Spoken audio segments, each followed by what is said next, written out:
Bonjour à toi, bienvenue sur la chaîne de la détermination et de la motivation. À travers différentes interviews, nous allons voir des profils qui te ressemblent, qui me ressemblent, des profils atypiques. Nous allons voir leurs tips, leurs astuces pour surmonter les obstacles et arriver à leur objectif, que ce soit scolaire, sportif ou autre. Ça ne marche pas que pour les autres, laisse-toi inspirer.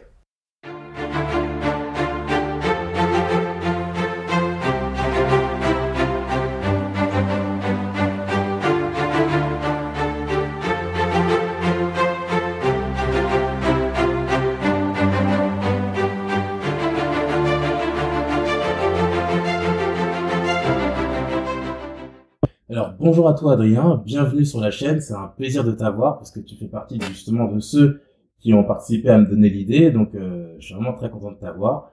Donc, est-ce que tu pourrais te présenter pour ceux qui ne te connaissent pas? Bien sûr. Tout d'abord, bonjour Patrick. Je tenais vivement à te remercier de m'avoir invité sur la chaîne, je suis vraiment très honoré.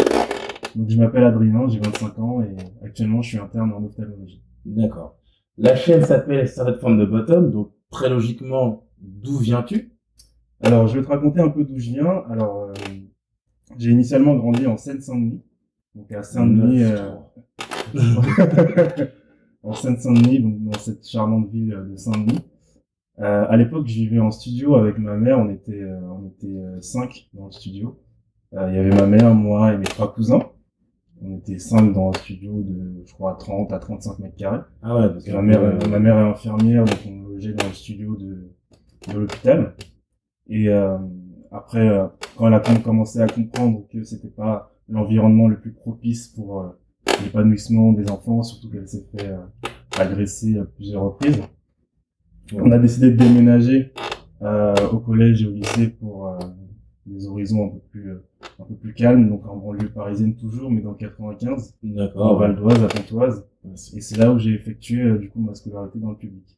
D'accord, ah oui, donc un vrai background. Et justement, le truc, c'est que Saint-Denis, qu'est-ce qui t'amène à vouloir faire médecine et qu'est-ce qui t'amène justement à la suite? Ok, donc je vais te raconter un peu comment s'est déroulée ma scolarité. Voilà, parce que c'est très intéressant. Au collège, j'étais vraiment un enfant en dilettante, on va dire. Ouais. Moi, tout ce qui m'intéressait, c'était de jouer aux jeux vidéo. Ouais. Comme beaucoup de jeux. Quel jeu GTA, tout ça? GTA, bah justement, quand tu parles de GTA, ça me rappelle beaucoup de souvenirs parce que, tu sais, à l'époque, il y avait les PSP. Ouais. Et il y avait un jeu sur PSP qui s'appelait GTA Vice City Stories. Tout le monde connaît, hein, représente Vice City. On y jouait tout le temps. D'ailleurs, on y jouait, je ramenais la PSP à l'école, on y jouait dans la cour de récré. Parfois, on y jouait un peu en classe. Maman, si tu regardes cette vidéo.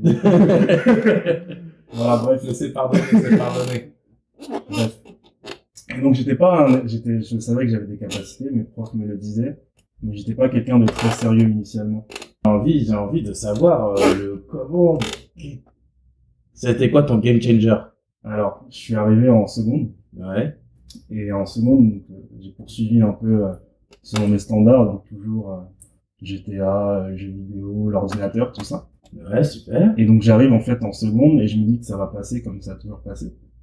Et j'arrive en seconde, le premier trimestre de maths, 6 en maths. Ah, c'est dur les gars. Quelle humiliation! Nous sommes humiliés! Quelle humiliation! La team 6 là, c'est pour vous là.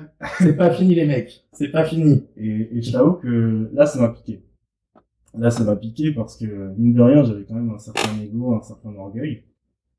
Et en plus de ça, à l'époque, tu sais, t'es dans cette période de l'adolescence où t'es pas forcément le plus à l'aise avec ton identité. Moi, à l'époque, j'étais très introverti, très timide. Et avec différents problèmes familiaux, etc. Je vais pas revenir là-dessus. C'est pas le but. Mais voilà, j'ai eu aussi des accidents assez sérieux. Et donc, en fait, le travail, ça a été pour moi une forme de refuge. D'accord. Une forme de catharsis. Je me suis dit, là, ça peut pas le faire, tu peux pas continuer comme ça. Surtout que t'es à la croisée des chemins, là. Ouais, C'est vraiment toi, tu chemins, prends le chemin. Je me suis dit, tu peux pas être un loser. Soit team RSA Naked ou soit team. C'était à l'époque où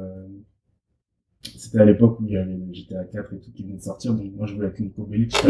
Et donc, en fait, j'ai compris que le travail, ça pouvait vraiment m'apporter et m'extirper un peu de ce que j'estimais à l'époque être ma condition, qui était plutôt celle de quelqu'un assez renfermé, tu vois.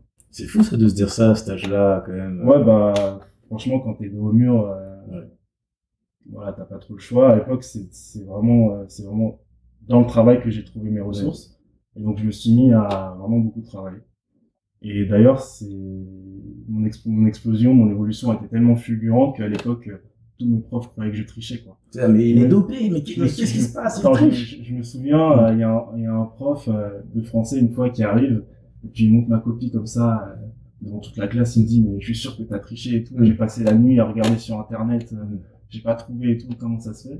Nani? C'est le talent, c'est juste que j'ai bossé, j'ai travaillé.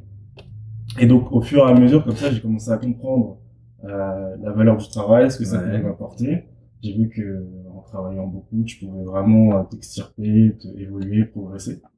Mais j'étais toujours aussi un peu tiraillé par ce côté un peu voilà, je voulais travailler mais pas trop non plus à l'époque. Il y avait déjà les bribes, les prémices de ce que j'allais faire plus tard à l'université. Mais j'étais pas dans les top 3 de ma classe en première ni en terminale d'ailleurs. Parce que junior européen, comme la plupart de ceux que vous allez voir sur cette chaîne, bah là on va pas se mentir, t'arrives, tu casses tout, et justement tu casses tout jusqu'à l'internat. Est-ce que tu peux l'arrivée à l'internat, est-ce que tu peux nous en parler un petit peu? Bah, de ton choix d'ailleurs et de tes... Je fais partie de ces rares élèves qui ont eu un meilleur parcours à l'université qu'au lycée. Justement en fait parce que comme je t'ai dit, j'ai eu ce game changer là, comme tu disais si bien en seconde. Et en fait, cette mentalité-là n'a fait que germer en moi. D'accord. Et le travail, qui était initialement une valeur refuge, est limite devenu pour moi une forme d'addiction en fait. D'accord. J'étais vraiment hyper investi dans le travail, parfois au point de délaisser certains autres aspects de ma vie. Parce que comme je t'ai dit, c'était pour moi une méthode d'expression si tu veux. D'accord. Et donc du coup, pendant mes années fac, j'ai énormément travaillé et ça m'a bien servi, ça a apporté ses fruits. Et si justement tu avais un jeune lycéen ou un jeune con comme nous à l'époque, qu'est-ce que tu lui dirais? Quel conseil tu donnerais pour...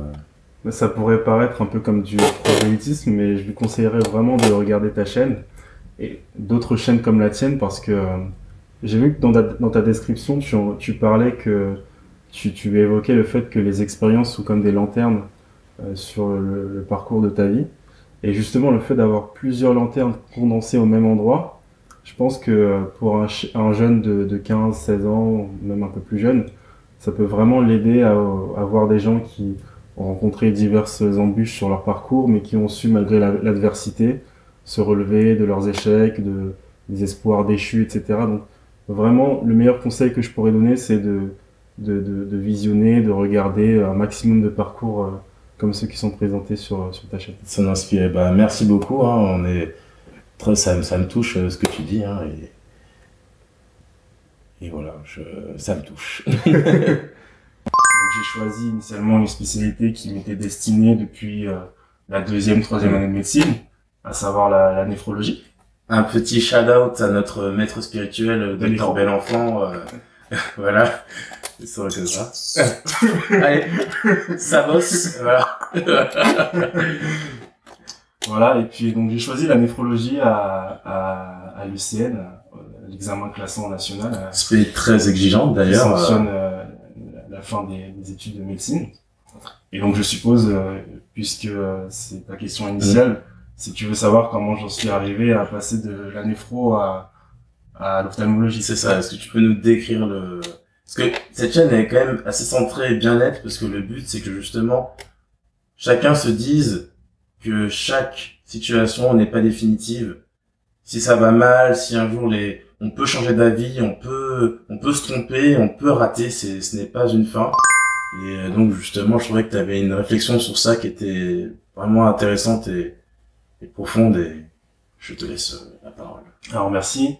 Je pense que tu me diras ton avis là-dessus. Quand t'es fils d'immigré, que t'as grandi en banlieue et que tu fais des études longues, en général, t'essayes de soit surexprimer la valeur travail, soit surexprimer la valeur argent, ou un peu des deux, tu vois. Moi, initialement, ce que je voulais, c'était entre guillemets surexprimer la valeur travail et la valeur prestige. C'est-à-dire que je voulais entre guillemets pour compenser ce complexe d'infériorité que tu peux parfois avoir quand t'es fils d'immigré, fils ou que tu as grandi en banlieue, je voulais surexprimer ces valeurs de travail pour leur dire, en gros, ils verront bien ce qu'ils verront. Je vais travailler plus que les autres et je serai meilleur que les autres. Et donc, je vais prendre une spécialité bien compliquée, bien difficile. Ouais, tu voulais, excuse-moi l'expression, poser tes couilles sur la table. Voilà, exactement. Et donc, c'est pour ça aussi, je pense qu'il y avait un peu de ça dans ma décision de prendre néphro. C'était cette volonté d'en faire plus, toujours plus, en fait. J'étais pas rassasié de mes années de fac. Et donc, je voulais encore choisir une spécialité. Après le CN, l'examen classant, qui soit très exigeante, difficile et ardue, en fait. Donc, ce sont les raisons qui m'ont poussé à choisir la néphrologie, au-delà du fait que j'aimais beaucoup cette spécialité en théorie. Et en fait, je me suis retrouvé dans un internat qui correspondait à mes attentes, c'est-à-dire que c'était difficile. Voilà, je finissais tous les jours à 22h. Ça avançait le réveil. Ça avançait le réveil à 6h pour se taper 1h30 de bouchon pour aller en stage et rentrer le soir à 22h. Avec 2-3 week-ends par mois qui vont bien.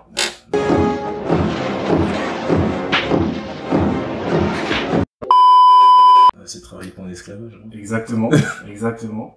Et je me suis rendu compte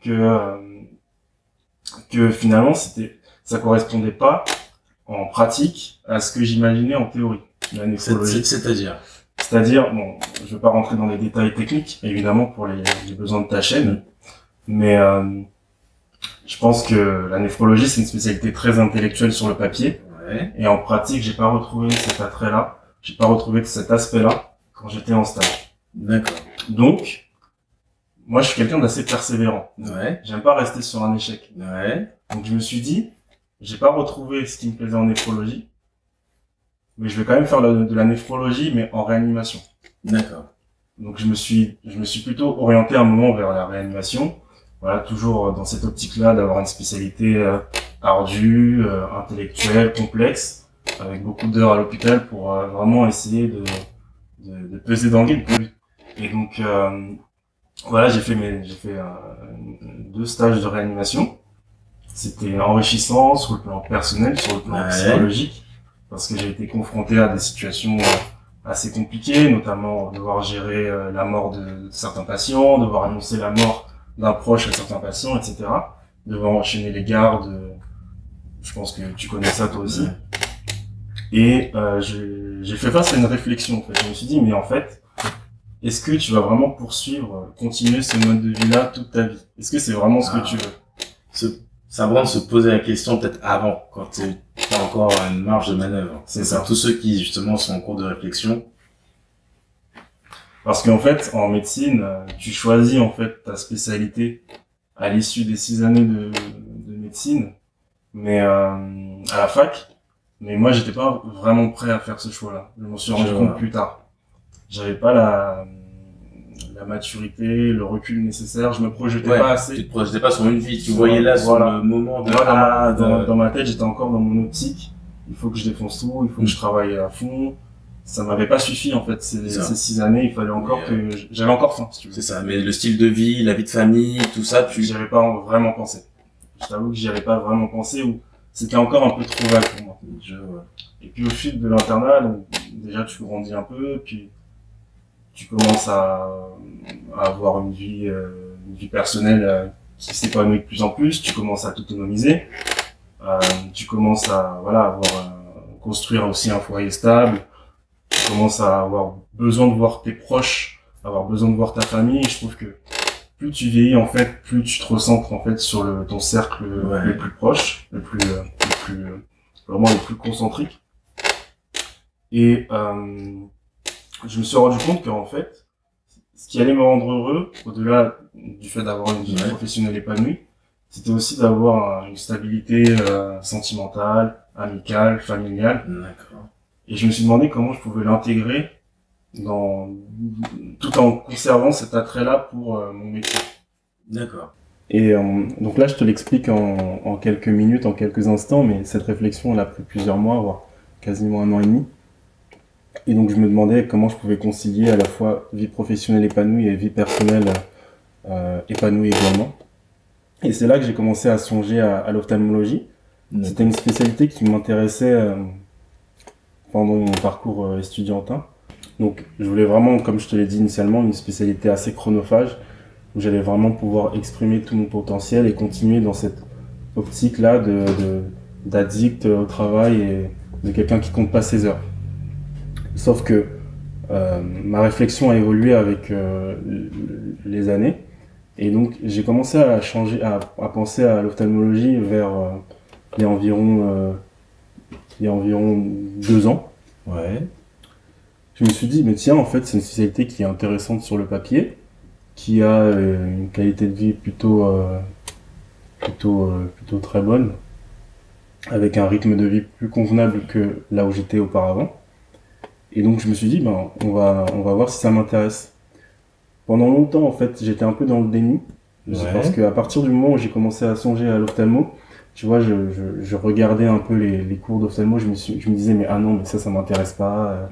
Tu vois, parce qu'en fait, je repoussais en fait l'échéance. J'étais un peu dans le déni de me dire que tous les efforts que j'avais faits pendant l'internat et toute cette mentalité, tout ce développement psychologique que j'avais eu autour du fait qu'il fallait que je prenne une spécialité difficile, c'était un peu difficile d'accepter de mettre tout ça à la poubelle, de me rendre compte que c'était pas forcément ce qui me convenait.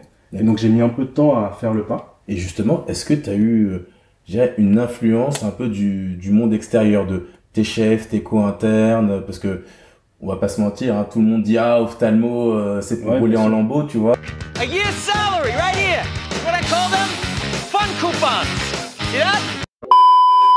Ouais, bien sûr. Moi-même d'ailleurs, je t'ai fait la blague au stade de CN. Ah alors Adrien, passé ophtalmo, tu vois. Donc, non, c'est vrai. Bah effectivement, quand je disais, c'est ça aussi qui a retardé peut-être aussi un peu ma prise de décision. Mais non, mais pas du tout. Je parle plutôt des gens qui appartiennent à l'institution, comme les professeurs. Quand je leur en parlais, ils me disaient mais ah non, toi tu peux pas faire ophtalmo. On voit comment tu travailles. Il faut absolument que tu fasses une spécialité bien hospitalière. Voilà, il faut absolument que tu restes, que tu te diriges vers une voie un peu plus universitaire. Que tu donnes ta vie à l'hôpital. Il faut vraiment que que ce soit un sacerdoce pour toi. Et quand je parlais de l'ophtalmologie, ils me disaient mais ah non, mais arrête tes conneries. Et donc effectivement oui, ça retarde un peu ta prise de décision. Mais moi je suis un peu comme saint Thomas, donc je ne crois que ce que je vois. Donc c'est beau. C'est pour ça que pendant mes vacances, j'ai pris la décision d'aller en ophtalmo. Okay. Pendant mes vacances, en fait, j'ai fait 2 semaines en ophtalmo dans un CHU. Attends, pause là. C'est-à-dire, pendant que t'es en vacances, toi tu vas en stage. Ouais. Ok, mais tu ne te reposes pas, je ne sais pas. Je ne connais pas le repos. Allez, ça bosse. Allez. Bon, désolé pour ceux qui n'ont pas la référence. Voilà, c'est notre, comme je disais, maître spirituel, le docteur Belenfant, à qui on passe l'amitié d'ailleurs. Effectivement. Donc effectivement, je suis allé pendant 2 semaines en ophtalmo.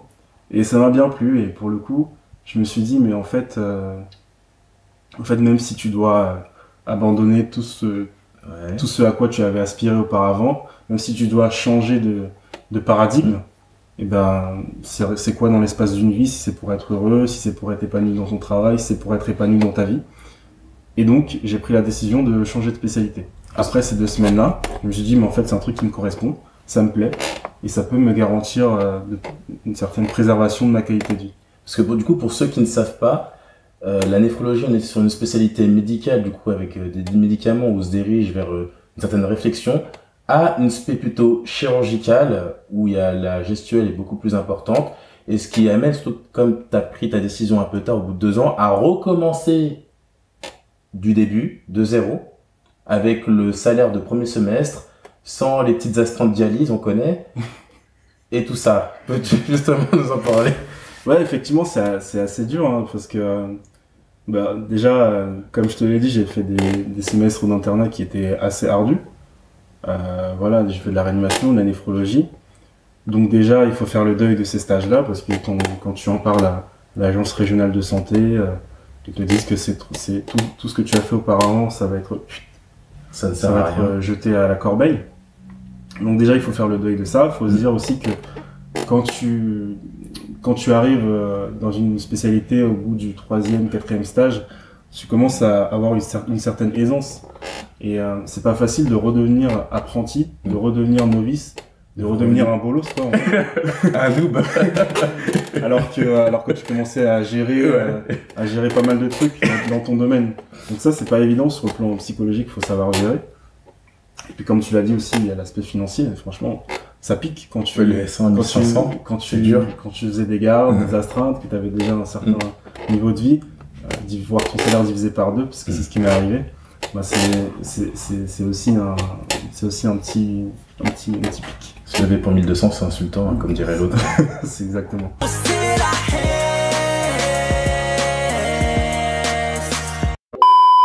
Et justement, toi, tu as fait ce choix et là, concrètement, comment tu te sens? Est-ce que tu regrettes? Dis-nous tout, là, de ta new life, là. Ok.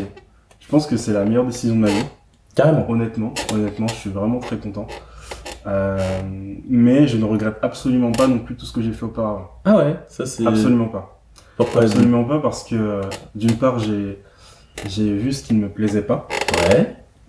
Si j'avais choisi ophtalmo tout de suite, à la fin de mes 6 années de fac, j'aurais eu de regrets parce que je me serais dit... Et si j'avais pris. Alors que là, j'ai vu que ça me plaisait pas, j'ai vu que ça me convenait pas. D'autre part, j'ai rencontré des gens vraiment extraordinaires à qui je passe le bonjour, notamment professeur Plot, chef de service d'anesthésie-réanimation, avec qui je me suis entretenu de nombreuses fois lorsque j'étais un peu dans la tourmente, et qui m'a dit en fait, choisir c'est grandir, grandir c'est choisir, et le doute c'est une forme d'intelligence. Oh. Ces trois proverbes-là me sont restés vraiment ancrés. Et je lui passe le bonjour parce que c'était vraiment un homme extraordinaire comme on rencontre peu. Et j'ai rencontré également, lorsque j'étais en médecine interne, un professeur sénégalais qui s'appelle professeur Sen aussi, qui lui aussi m'a donné énormément de conseils. Sénégal rec, hein, la Renaissance toujours. Hein. Donc en fait, pour tout ça, je ne regrette pas parce que j'ai vraiment rencontré des gens vraiment extraordinaires qui m'ont énormément appris à la fois sur le plan médical, mais surtout et aussi sur le plan extra-médical, c'est-à-dire sur le plan psychologique, humain quoi. Sur le plan humain en fait. Et donc je ne regrette absolument pas.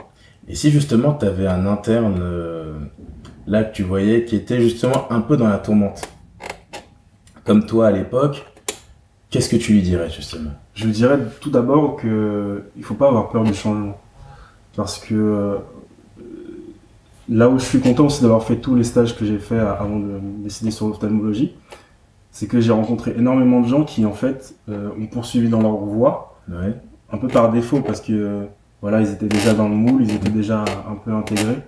Et puis c'est pas évident de faire un changement quand tous tes projets, quand tout le monde t'a déjà un peu tracé le chemin dans une certaine voie. Tu vois, moi par exemple, quand j'étais en néphrologie, j'avais déjà un chef qui me proposait un poste pour le poste internat, j'avais déjà des projets de master, etc.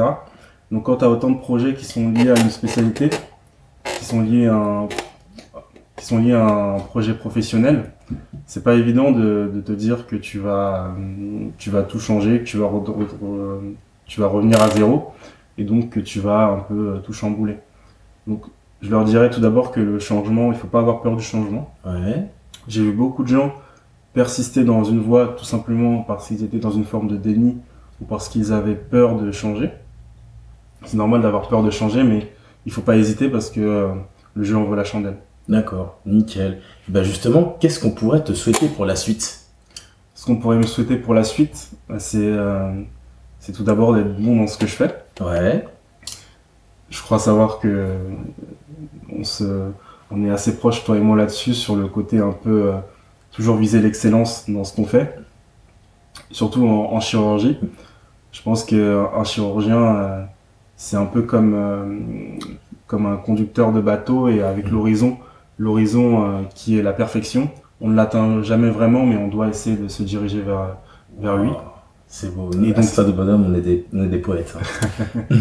Et donc, ce qu'on pourrait me souhaiter, c'est tout d'abord ça, c'est d'être excellent dans mon domaine, d'être évidemment épanoui dans ma vie personnelle et familiale.